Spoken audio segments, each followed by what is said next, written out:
ये मुकाबला है कांटे का और इस बात की पूरी गारंटी है। तो सोचिए मत, जल्दी से बनाइए अपनी favourite team only on my team 11, India की अपनी फैंटेसी। प्रदेश कांग्रेस कमेटी के इस कार्यालय में जैसा आपको विदित है कि मोदी सरकार के 3 बिल जो किसान विरोधी हैं उनको लेकर के आदरणीय सोनिया गांधी जी, आदरणीय राहुल गांधी जी, अखिल भारतीय कांग्रेस कमेटी ने आज प्रेस कॉन्फ्रेंस के माध्यम से ये बिल क्यों किसान विरोधी है, किसान को क्या नुकसान होने वाला है, इसके बारे में बताने के लिए हमारे बीच में हमारे राजस्थान के लोकप्रिय मुख्यमंत्री आदरणीय अशोक गहलोत जी हैं। हमारे बीच में अखिल भारतीय कांग्रेस कमेटी के हमारे महासचिव जो कर्नाटक के इंचार्ज हैं, मीडिया के चेयरपर्सन भी हैं आदरणीय सुरजेवाला जी, हमारे छत्तीसगढ़ के मंत्री और अखिल भारतीय कांग्रेस कमेटी से आज इस प्रेस कॉन्फ्रेंस को संबोधित करने के लिए पधारे हैं टी सिंहदेव साहब, हमारी जो जन घोषणा समिति है उनके सदस्य आदरणीय अमर सिंह जी साहब, साहू साहब अभी पधारने वाले हैं, 5-4 मिनट में पधारेंगे। हमारे निवर्तमान जिलाध्यक्ष आदरणीय प्रताप सिंह जी, हमारे कैबिनेट मंत्री आदरणीय हरीश चौधरी जी, इन सबका प्रदेश कांग्रेस कमेटी के इस प्रांगण में प्रदेश कांग्रेस कमेटी के अध्यक्ष के नाते हार्दिक स्वागत करता हूं, अभिनंदन करता हूं। जिस प्रकार से ये तीनों के तीनों बिल किसान को नुकसान पहुंचाने वाले, कमजोर करने वाले और पूरे देश में किसान उद्वेलित है। पहले भी जब एनडीए 1 थी तो किसान अधिग्रहण, भूमि अधिग्रहण कानून में किस प्रकार से राहुल गांधी जी और सोनिया गांधी जी और कांग्रेस ने मिलकर के किसानों के साथ लड़ाई लड़के उनको बचाया था, अब भी कमर कस रखी है। ज्यादा विस्तार से मैं नहीं बता करके मैं अंत में मोदी सरकार और हमारी राजस्थान के सरकार में किसानों को लेकर के क्या फर्क है वो जरूर बताऊंगा 2 मिनट के लिए। लेकिन उससे पहले मैं आज की इस प्रेस कॉन्फ्रेंस को संबोधित करने के लिए हमारे राजस्थान के लोकप्रिय मुख्यमंत्री आदरणीय अशोक गहलोत जी से निवेदन करूंगा कि वो आपको संबोधित करें, प्रेस को संबोधित करें। आदरणीय अशोक गहलोत साहब।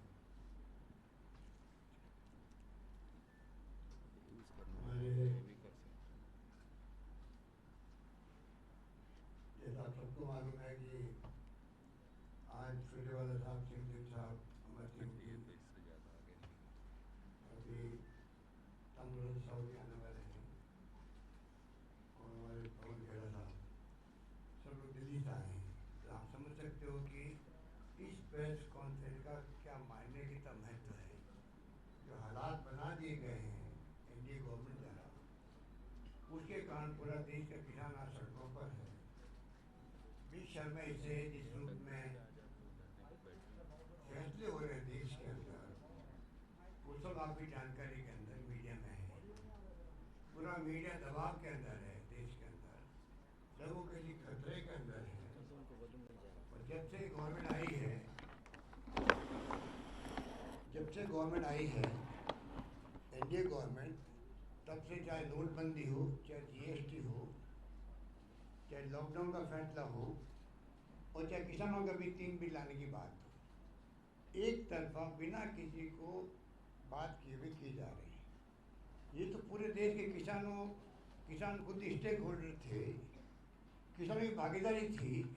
बगैर उनके संगठनों से बात किए हुए, बगैर व्यापारियों से बात किए हुए, जो 40 साल पुराना कानून था राज्यों के अंदर और 40-50 साल लगे कृषि मंडियों को जमने के अंदर, उनको आप एक झटके के अंदर उखाड़ फेंकने का निर्णय कर लो।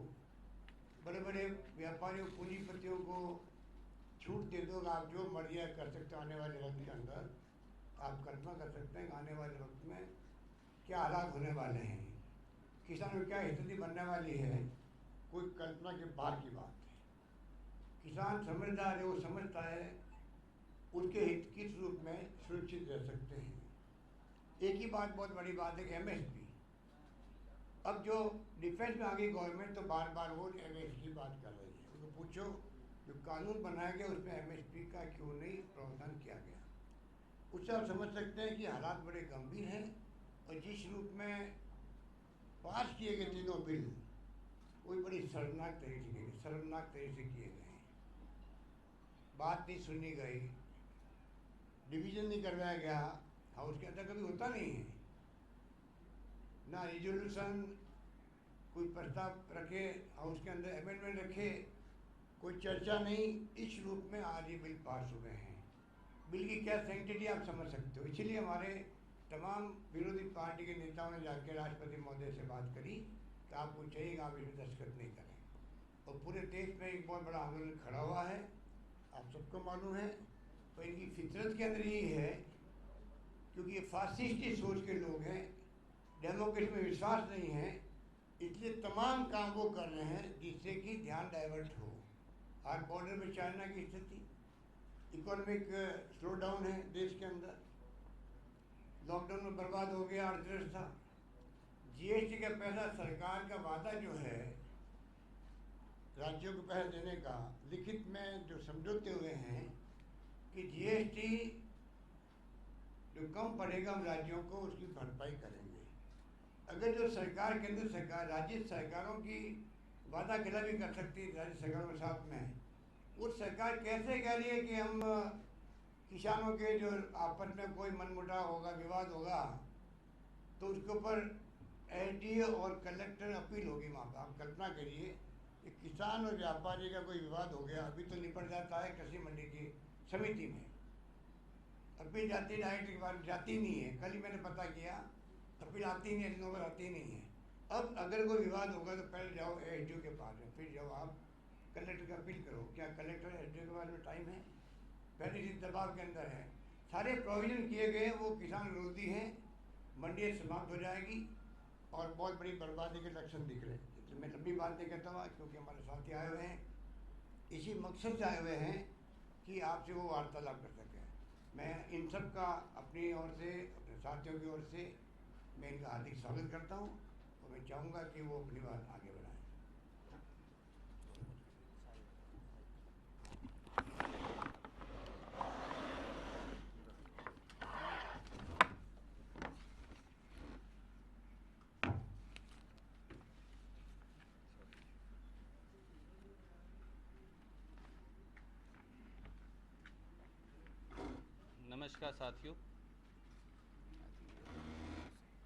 नमस्कार साथियों, आज की इस विशेष पत्रकार वार्ता में माननीय अशोक गहलोत जी का, प्रदेश कांग्रेस कमेटी के हमारे अध्यक्ष माननीय गोविंद दोतासरा जी, मेरे साथ आए कांग्रेस के वरिष्ठ नेता, छत्तीसगढ़ में वरिष्ठ कैबिनेट मंत्री टीएस सिंहदेव साहब, अखिल भारतीय कांग्रेस कमेटी के प्रवक्ता भाई पवन खेड़ा जी, मेरे साथी और भाई मंत्री हरीश जी, प्रताप काशीवास जी, किसान कांग्रेस के अध्यक्ष भाई संदीप जी और सब पत्रकार छायाकार साथियों का सबसे पहले तो मैं अभिनंदन करता हूँ। साथियों, आज पूरे देश में किसान और खेत मजदूर ने भारत बंद का ऐलान किया है। श्री राहुल गांधी जी और श्रीमती सोनिया गांधी जी के नेतृत्व में कांग्रेस पार्टी इस भारत बंद में इस देश के अन्नदाता और भाग्य विधाता के साथ अडिग खड़ी है। भारतीय जनता पार्टी ने हरित क्रांति को हराने की घिनौनी साजिश की है। खेत खलिहान को पूंजीपतियों के हाथ गिरवी रखने का षड्यंत्र किया है। मोदी जी कसम तो किसानों की खाते हैं, और मुनाफा चंद पूंजीपति मित्रों को दिलवाते हैं। मोदी सरकार ने 3 काले कानूनों के माध्यम से किसान, खेत मजदूर, छोटे दुकानदार, मंडी मजदूर, मंडी के ट्रांसपोर्टर, मुनीम और छोटे छोटे कर्मचारी की आजीविका पर एक क्रूर और कुत्सित हमला बोला है। किसान और खेत मजदूर के भविष्य को रौंदकर मोदी जी ने उनके भाग्य में बर्बादी और बदहाली की गाथा इन 3 काले कानूनों से लिख डाली है। ये किसान और खेत खलिहान के खिलाफ एक घिनौना षड्यंत्र है। आज देश में 62 करोड़ किसान और खेत मजदूर और 250 से अधिक किसान संगठन इन काले कानूनों के खिलाफ भारत बंद के माध्यम से धरना प्रदर्शन कर अपना विरोध जता रहे हैं और दुर्भाग्य से देश के प्रधानमंत्री माननीय नरेंद्र मोदी पूरे देश को बरगला रहे हैं। अन्नदाता किसान की बात सुनना तो दूर, संसद में उनके नुमाइंदों की आवाज का गला घोटा जाता है और सड़कों पर किसान और मजदूर को बेरहमी से पीटा जाता है। जैसा गहलोत साहब ने कहा था, संसद में संविधान का गला घोटा जा रहा है और खेत खलिहान में मजदूरों की आजीविका का, किसान की आजीविका का। देश में कोरोना, सीमा पर चीन और खेत खलिहान पर मोदी जी ने हमला बोल रखा है। किसान विरोधी ये तजर्बा भारतीय जनता पार्टी ने 2006 में मंडियों को खत्म कर बिहार से शुरू किया था, जहां किसान पूरी तरह से बर्बाद हो गया और अब घुन की तरह इन 3 काले कानूनों के माध्यम से यहां ले आए। मैं केवल 3 बिंदु कहूंगा और उसके बाद मेरे सहयोगी टीएस सिंह देव जी 3 बिंदु आपको इन कानूनों के बारे में संक्षिप्त में बताएंगे। इससे पहले मैं आपका ध्यान आकर्षित करूं, इस देश में 1965-66 में जब हरित क्रांति की शुरुआत इंदिरा जी ने की, तो इस देश में हरित क्रांति के 3 आधार हैं। पहला आधार है सरकारी फसल खरीद प्रणाली, यानी 23 फसलों को सरकार खरीदने के लिए बाध्य है केंद्र सरकार। दूसरा आधार है एमएसपी या न्यूनतम समर्थन मूल्य, जो 23 फसलों का डिक्लेयर किया जाता है। और अब छत्तीसगढ़ में तो टीएस सिंह देव साहब और साहू साहब दोनों यहां मौजूद हैं, वो आपको बताएंगे कि पहली बार आदिवासी की फसल का भी एमएसपी हमारी सरकार ने वहां घोषित किया। और तीसरा है गरीब का राशन की दुकान। जो फसल किसान से खरीदेंगे, धान और गेहूं और दालें, उन्हें राशन की दुकान से सस्ते रेट पर गरीब को दिया जाएगा। नरेंद्र मोदी जी ने खेत और खलिहान पर हमला नहीं बोला अकेले, उन्होंने अकेले खेत मजदूर पर और मंडी पर हमला नहीं बोला। नरेंद्र मोदी और भारतीय जनता पार्टी ने इस देश के अनुसूचित जाति और पिछड़े वर्गों को मिलने वाले राशन की दुकान पर सस्ते अनाज पर हमला बोला। ये उस सब को खत्म करना चाहते।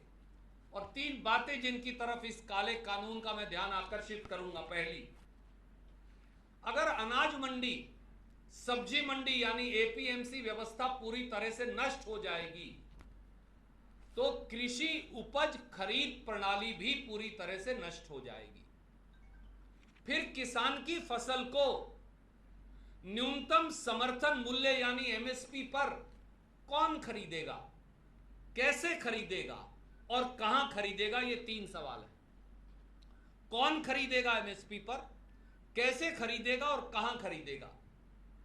कृषि सेंसस 2015-16 के मुताबिक देश में 86.15 करोड़ किसान हैं। क्या food corporation of India FCI और एफसीआई के एक पूर्व प्रमुख और हमारे सांसद माननीय अमर सिंह जी भी यहां हैं, वो भी आपसे जुड़ेंगे। क्या food corporation of India 15.5 crore किसानों के खेत में जाकर एमएसपी देने वाली है? 42,000 मंडियों में तो खरीदते नहीं। 15.5 करोड़ किसान के खेत में कैसे खरीदेंगे? तो किसान को एमएसपी मिलेगा कैसे? कौन देगा, कहां देगा? सीधा सवाल है। मोदी जी इसका जवाब नहीं देते। दूसरा, इन तीनों काले कानूनों में न्यूनतम समर्थन मूल्य यानी एमएसपी शब्द की चर्चा नहीं, जैसा गहलोत साहब ने कहा। एमएसपी शब्द इन तीनों काले कानूनों से मोदी जी ने उड़ा दिया। अगर मोदी सरकार के मन में बेईमानी नहीं तो वो इन कानूनों में एमएसपी की गारंटी क्यों नहीं देते? किसान अपना आंदोलन वापस ले लेगा। कानून में ऐसा क्यों नहीं लिखते कि एमएसपी देना अनिवार्य है, और अगर एमएसपी नहीं देंगे तो सरकार देगी, और एमएसपी से कम फसल खरीदने वाली बड़ी बड़ी 4 या 5 कंपनियां जो आएंगी उनको सजा मिलेगी। मोदी जी, हम चुनौती देते हैं आज इस मंच से। मुख्यमंत्री जरूर है, प्रदेश कांग्रेस अध्यक्ष जरूर है, पर किसान पहले हैं। किसानों के हम प्रतिनिधि, किसान हम खुद जो हैं, आज आपको चुनौती देते हैं राहुल गांधी जी और कांग्रेस की ओर से। इन 3 कानूनों में आप एमएसपी शब्द क्यों नहीं लिखते, गारंटी क्यों नहीं लिखते? कारण साफ है, खेत और खलिहान को मुट्ठी भर पूंजीपतियों की ड्योढ़ी पर सिक्कों के खनक से बेचने का षड्यंत्र कर रही है मोदी सरकार। और दोस्तों, आज एक सनसनीखेज खुलासा भी है, और वो खुलासा क्या है वो आज राजस्थान से ही हम करेंगे। कल नरेंद्र तोमर जी ने और उससे पहले मोदी जी ने कहा, इन कानूनों में एमएसपी लिखना अनिवार्य नहीं, इसकी जरूरत ही नहीं। आप सबने सुना, हमने पढ़ा। ये एक रिपोर्ट है जो मैं आपको जारी कर रहा हूं। ये वो रिपोर्ट है जो मुख्यमंत्री मोदी ने भारत सरकार को दी थी। ये वो रिपोर्ट है, आज हम लेकर आए। इस रिपोर्ट की केवल मैं 2 लाइनें आपको पढ़कर बताऊंगा, और आपके पाठक और दर्शक निर्णय करें कि इस देश का सबसे बड़ा झूठा कौन है। मोदी जी की इस रिपोर्ट में उन्होंने,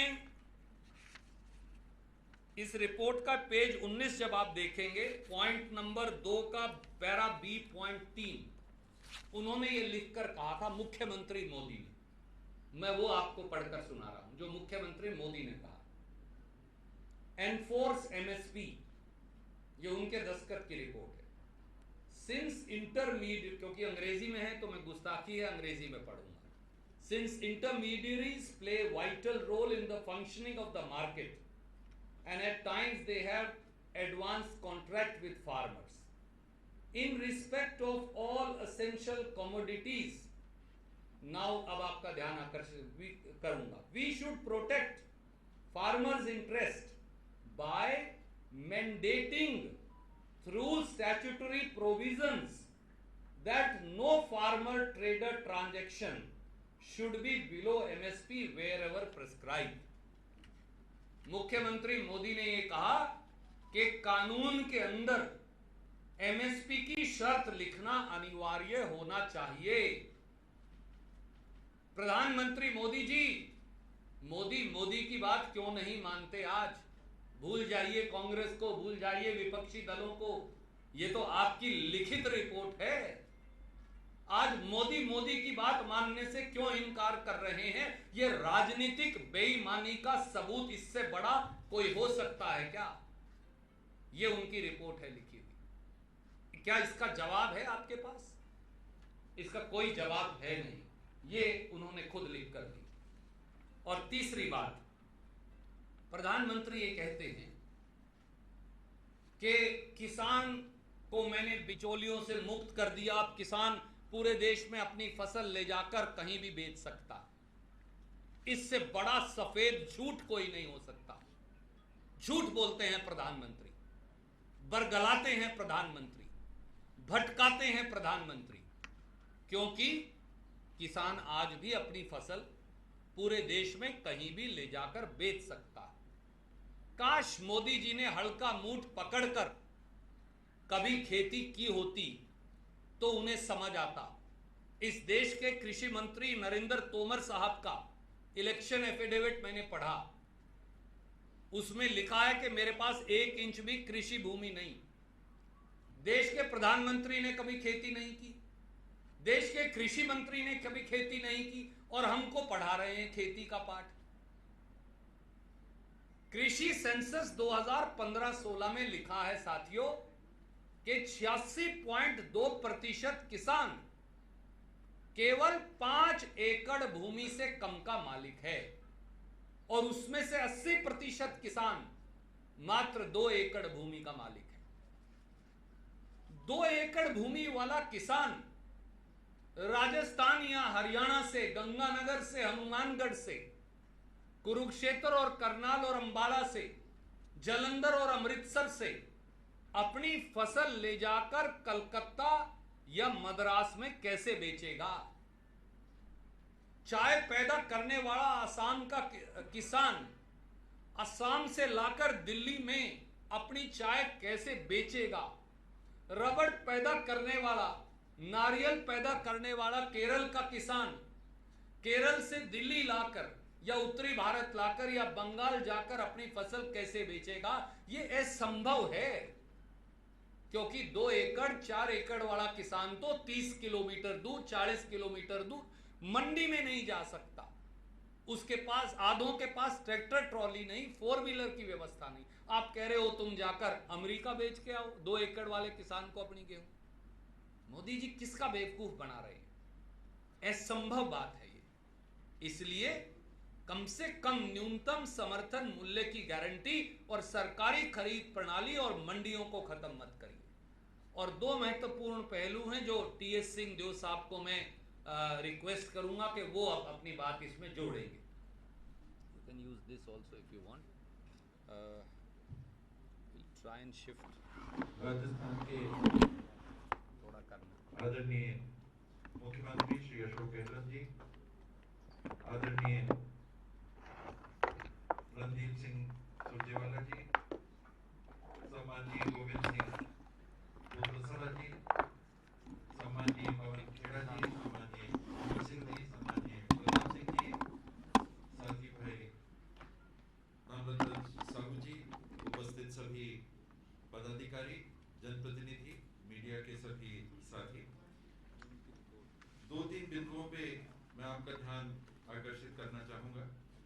पहला, कृषि विशेषज्ञों का ये मानना है कि ये जो 3 काले कानून लाए गए, ये शांता कुमार कमेटी, जिसका उद्देश्य एमएसपी को समाप्त करने का था, 80,000 से 1 लाख करोड़ रुपए केंद्र शासन के बचाने का था, उसको लागू करने के लिए ये 3 कानून लाए गए। पहला, क्या ये सरकार देश के किसानों के हक से 80,000 से 1 लाख रुपए वापिस लेना चाहती है और पूंजीपतियों के हाथों में देना चाहती है? ये अंतर जो आएगा कृषि उपज के दामों का, भाव गिरेंगे तो ये पैसा कहां जाएगा?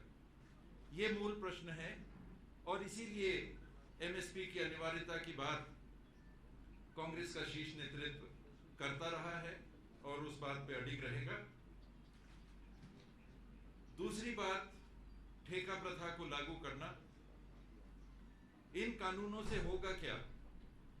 यदि एमएसपी नहीं है तो कॉरपोरेट्स किसानों के साथ समझौते करेंगे, एग्रीमेंट करेंगे, एक राशि तय करेंगे कि इस राशि में हम आपके उत्पाद को लेंगे, जो न्यूनतम समर्थन मूल्य नहीं होगा।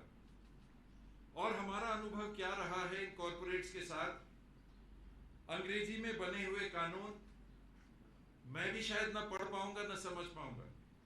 देश का सामान्य किसान क्या इन समझौतों को समझ भी पाएगा कि किसमें उनके हस्ताक्षर किए जा रहे हैं, कराए जा रहे हैं? और दूसरा, गुजरात में क्या हुआ? एक कॉर्पोरेट पेप्सिको ने किसानों के ऊपर केस कर दिया। प्रधानमंत्री जी के गुजरात में, पूर्व मुख्यमंत्री जी के गुजरात में, एमएसपी वाले मुख्यमंत्री जो अब प्रधानमंत्री के रूप में एमएसपी को नहीं पहचान रहे, उनके राज्य में आलू लेस के लिए, लेस चिप्स के लिए लोगों ने उत्पादन किया और उनको कोर्ट के कटघरे में खड़ा कर दिया गया। ये होने वाला है इस कानून का। और जब दाम पक्के नहीं होते, हम लोगों ने अनेकों बार देखा है कि ये कंपनियां पीछे हट जाती हैं सामान लेने में जब भाव गिर जाते हैं। छत्तीसगढ़ का हमारा अनुभव है, किलोमीटर के किलोमीटर पे लोगों ने टमाटर बिछा दिए, क्योंकि फसल को, टमाटर को तोड़ने के लिए जो खर्चा लग रहा था वो दाम से कम हो गया था, और जिन लोगों ने अनुबंध किया था वो गायब हो गए थे, नदारद हो गए थे। ये देश के किसानों का भविष्य इन 3 काले कानूनों के माध्यम से करने की स्थिति बनाई जा रही है। और कृषि के उत्पादन की बात, क्या हम कभी इस बात की कल्पना कर सकते हैं कि देश की सरकार सीधे मुनाफाखोरों को 1 रुपए का 2 रुपए में बेचने की छूट दे रही? 100 रुपए की चीज को दुगना जब तक नहीं होगा दाम, तब तक कोई भी बीच में सरकार हस्तक्षेप नहीं करेगी। यानी पहले ही आपने कह दिया कि 100 रुपए की चीज 200 रुपए तक बेच लो, जब 201 की बात आएगी तब हम बीच में आएंगे। ये कानून देश के ऊपर थोपे जा रहे हैं। इन बातों को समझने की आवश्यकता है और इसका भरपूर विरोध करने की आवश्यकता है। राज्यों के अधिकार 7वीं अनुसूची में central list, concurrent list, state list, ये सारी चीजों का उल्लेख है। और कृषि सीधे सीधे स्टेट लिस्ट की कंडिका 24 में राज्य के अधिकार में रेखांकित है। भारत के संविधान में उस कृषि को अंतरराज्यीय, जो स्टेट की सूची में दर्ज है, शायद धारा एंट्री 42 में, कि अंतरराज्यीय आप अलाउ कर सकते हैं कृषि उत्पाद को, जिसके लिए सुरजेवाला जी ने कहा कि कहीं रोकी नहीं है आज। उसकी आड़ में आप संविधान के फेडरल ढांचे पे सीधा आघात कर रहे हैं, जैसा आप जीएसटी में कर रहे हैं, आज सेस देने की बात पे आप पीछे हट रहे हैं। वही का वही एक तरह से प्रजातांत्रिक फासिस्टवाद का पुनः नमूना पेश करते हुए, ये भी हो सकता था, मैंने कभी नहीं सोचा था, अपने जीवन में पढ़ा लिखा, कॉलेज में थोड़ा जानकारी हासिल की, लेकिन प्रजातांत्रिक फासिस्टवाद हो सकता है, ये आज हम देख रहे हैं भारत में। और संघीय ढांचे की बुनियादी लिखित बातों के आगे जाकर केंद्र सरकार हस्तक्षेप करके कानूनों को बदल के नए कानून बना रही है, और ये कारण है कि इसका भरपूर विरोध हो। उस बात के लिए हम लोग भी उपस्थित हुए हैं, अपनी बातों को आपके सामने हम लोगों ने रखा है कि आपके माध्यम से सही जानकारी और सही चित्रण आम जनों तक जाए, राजस्थान के वासियों तक जाए, देश के वासियों तक जाए। धन्यवाद। We'll just take questions. I will just request. मैं प्रार्थना करूंगा, हालांकि मुझे मालूम है आपके सवाल बहुत हैं, मुख्यमंत्री जी के भी कार्यक्रम हैं। एफसीआई को जिन्होंने वर्षों तक लीड किया, वो हमारे सांसद भी हैं, गरीबों के प्रतिनिधि भी हैं, सरदार अमर सिंह जी, वो हमारे बीच में हैं। संक्षिप्त में वो अपनी बात जोड़ेंगे।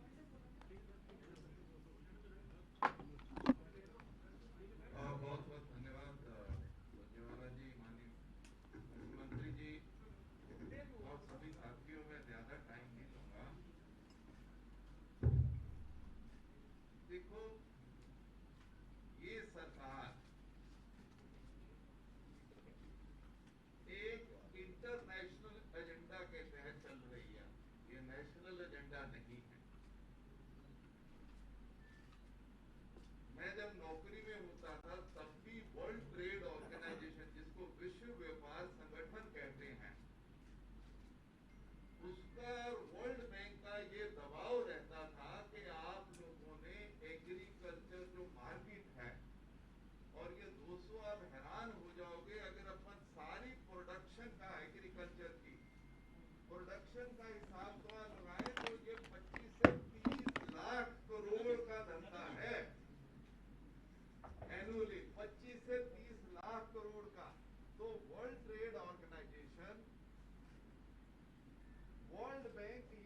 से कहता आ रहा है जब मैं सरकारी नौकरी में होता था। वो कहते क्या है, इस मुल्क ने जब ग्रीन रेवोल्यूशन किया, ग्रीन रेवोल्यूशन इसलिए किया था क्योंकि अपने यहाँ खाद्यान्न पैदा नहीं होता था, खाद्यान्न पैदा नहीं होता था उतना जितना मुल्क को चाहिए था। अगर आपको याद हो, शिफ्ट टू माउथ ये कंट्री का नाम पड़ा हुआ था।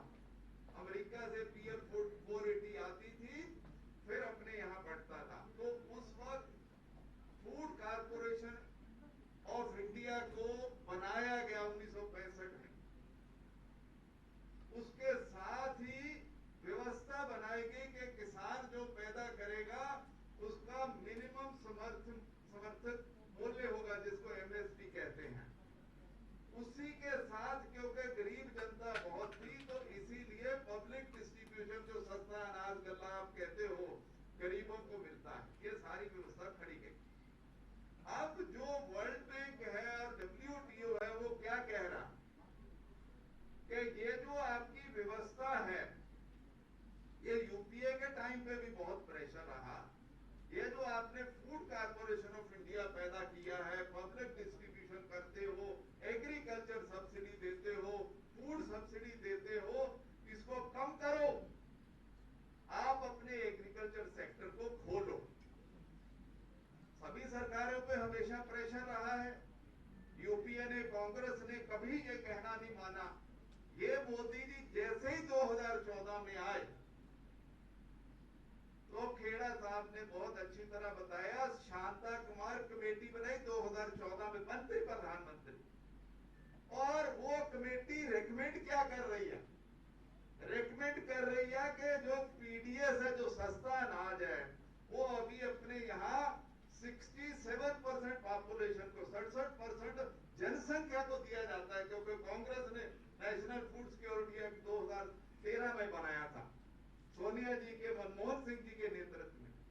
तो कह रहे हैं कि आप 67% से 40% करो, शांता कुमार जी की पहली रिकमेंडेशन। दूसरी, एफसीआई को अनबंडल करो, कि इसको तोड़ ताड़ दो। तीसरा, पब्लिक प्रोक्योरमेंट कम करो, मतलब जो सरकारी खरीद है वो कम करो। चौथा, प्राइवेट सेक्टर को इस सेक्टर में बहुत लार्ज स्केल में एंट्री दो, ये शांता कुमार जी ने कहा। बड़ा विरोध हुआ था, थोड़े से ठंडे पड़ गए। फिर क्या होता है कि 2018 में प्रधानमंत्री जी तो हर चीज उनके नाम की चलती है, एक स्कीम निकाली पीएम आशा करके, पीएम आशा, वेबसाइट पे चले जाइए, पीएम आशा आ जाएगी। उसमें भी यही सारा कुछ था जो तो मैं पहले कह चुका कि वो 4 चीजें हटानी है। और अब ये ऑर्डिनेंस, कोविड चल रहा है, ऑर्डिनेंस लेके आ गए, और अब ये कानून, मंशा यही है किसी तरह एफसीआई को तोड़ना, जो सरकारी खरीद है उसको कम करना, और मंडियों को खत्म करना। पहले डैमेज करेंगे और फिर जब मंडी नहीं बचेगी, एमएसपी मिलेगा नहीं, कहे जा रहे हैं कि एमएसपी देंगे, पर एमएसपी मिलने के लिए एक व्यवस्था की जरूरत होती है। तो मंशा बहुत स्पष्ट है, बोल कुछ और रहे हैं, कर कुछ और रहे हैं। अंत ये रहेगा कि किसान सड़कों पे घूमेगा, मजदूर बनेगा, और कॉन्ट्रैक्ट ऐसा कर रहे हैं 5 से 10 साल उसकी जमीन लिखाई जा सकती है। पहले 2 साल अच्छा भाव देंगे, फिर कहेंगे घाटा पड़ गया भाई, मैं नहीं, और जमीन का कब्जा भी नहीं देंगे। तो ये तो जो खेल कर रहे हैं मोदी सरकार, बहुत बड़ा कुठारघात है किसानों के खिलाफ, इस मुल्क के खिलाफ और गरीबों के खिलाफ। बस इतनी बात ही मैं कहना चाहूँ। कोई सवाल आप?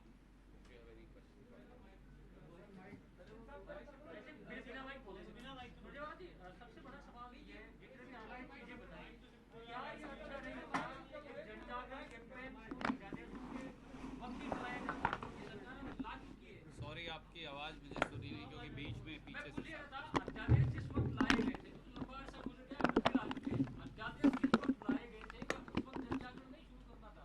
क्योंकि आम किसान को अब भी नहीं पता है कि हो क्या गया। आदरणीय मित्र, मैं आपकी बात से असहमत नहीं। मैं आपको याद दिलाना चाहता हूं, जब मोदी जी सत्ता में आए तो किसान की जमीन का उचित मुआवजा कानून जो राहुल गांधी जी ने भट्टा परसोल से संघर्ष शुरू किया और बनवाया था, उसे खत्म करने का अध्यादेश लाए। तब भी सबने कहा किसान को इसकी जानकारी नहीं, परंतु कांग्रेस पार्टी ने किसान के साथ कंधे से कंधा मिलाकर निर्णायक लड़ाई लड़ी और बने हुए कानून को निरस्त करके दिखवाया, इसी तानाशाह मोदी सरकार से। राहुल गांधी जी, सोनिया गांधी जी के नेतृत्व में एक बार फिर कांग्रेस पार्टी और हमारे सारे विपक्षी दल साथी आज सब लामबंद खड़े हैं। ये अब राजनीतिक दलों की लड़ाई नहीं, ये भाजपा बनाम कांग्रेस नहीं, ये कौरव और पांडवों के बीच की धर्म युद्ध है। कौरव है मोदी सरकार, पांडव है किसान। कांग्रेस किसान के साथ खड़ी है, अशोक गहलोत किसान के साथ खड़े हैं, गोविंद दोतासरा किसान के साथ खड़े हैं।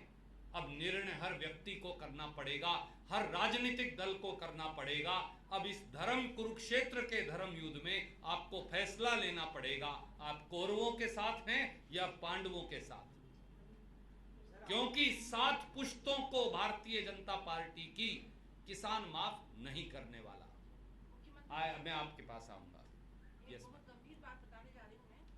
22 तारीख के राष्ट्रदूत अखबार में पानाचंद जैन ने एक आर्टिकल लिखा है। उसमें उन्होंने कहा है कि संविधान की 7वीं सूची जो है वो राज्य सरकारों के पर्व्यू में आता है, इसमें संसद का कोई दखल हो ही नहीं सकता। तो ये जो कानून बनाया है ये राज्य सरकार की पर्व्यू में आता है, ये आप जरा ध्यान से। मैडम, हम आपसे पूर्णतः सहमत हैं और आपने टीएस सिंह देव जी की बात को सुना होगा। जी, आपने शायद उनकी बात नहीं सुनी और आप हमारा प्रेस रिलीज देखेंगी तो उसमें भी लिखा है ये संघीय ढांचे पर हमला है। संविधान के अंदर ये अधिकार प्रांतीय सरकारों का है, केंद्र सरकार उस पर कानून नहीं बना सकती।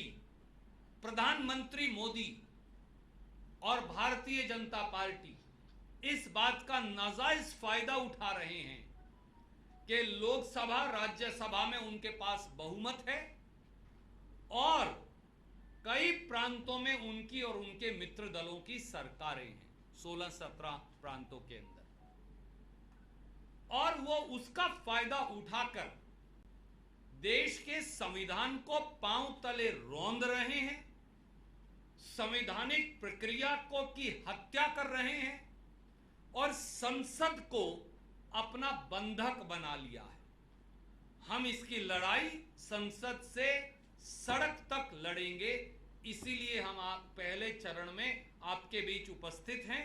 इसके बाद कांग्रेस पार्टी के साथी मुख्यमंत्रीगण और कांग्रेस पार्टी के विपक्ष के नेता, प्रदेश कांग्रेस के अध्यक्षगण अब राष्ट्रपति जी को एक ज्ञापन देंगे हर प्रांत में।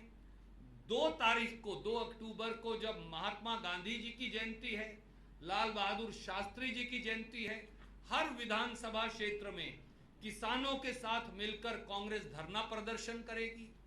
10 अक्टूबर को प्रदेश स्तर पर एक जगह हम कहीं भी चुनकर एक सम्मेलन करेंगे किसानों का, और 2 अक्टूबर से 31 अक्टूबर तक इन कानूनों के विरोध में कांग्रेस पार्टी के साथी गांव-गांव, ढाणी-ढाणी जाकर 2 करोड़ सिग्नेचर इकट्ठे करेंगे, दस्तखत, जो 14 नवंबर को श्रीमती सोनिया गांधी जी और राहुल गांधी देश के राष्ट्रपति को देंगे। ये सारी संघर्ष का खाका हमने तैयार कर लिया है। ना हम संघीय ढांचे पर हमला मंजूर करेंगे और ना देश के खेत और खलिहान पर।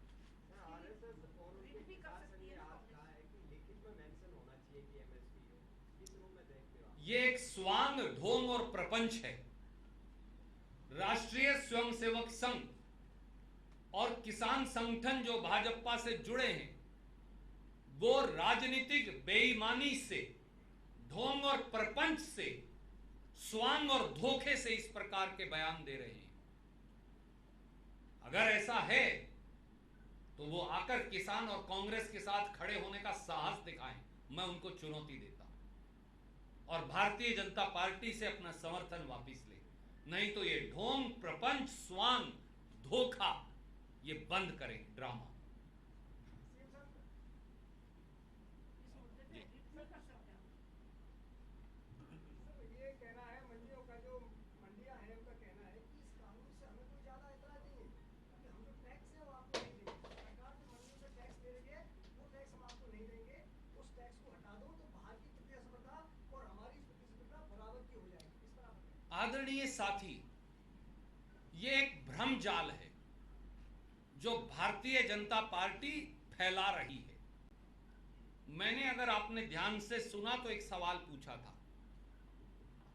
मंडी, सब्जी मंडी या अनाज मंडी इसलिए जरूरी है कि आधा एकड़ का किसान, 1 एकड़ का किसान, भूमिहीन किसान जो पट्टे पर लेकर जमीन जोतता है, मजदूर, अनुसूचित जाति और पिछड़े वर्गों के लोग जो 1-1, 2-2 एकड़ पट्टे पर लेकर जमीन जोतते हैं, जब वो मंडी में जाते हैं तो सामूहिक संगठन के आधार पर न्यूनतम समर्थन मूल्य एमएसपी की डिक्लेरेशन के आधार पर उनको वहां फसल की कीमत मिल जाती है। जब मंडियां खत्म हो जाएंगी तो किसान को न्यूनतम समर्थन मूल्य या एमएसपी कौन देगा, कहां देगा और कैसे देगा, इसका सवाल जवाब मोदी जी देते नहीं।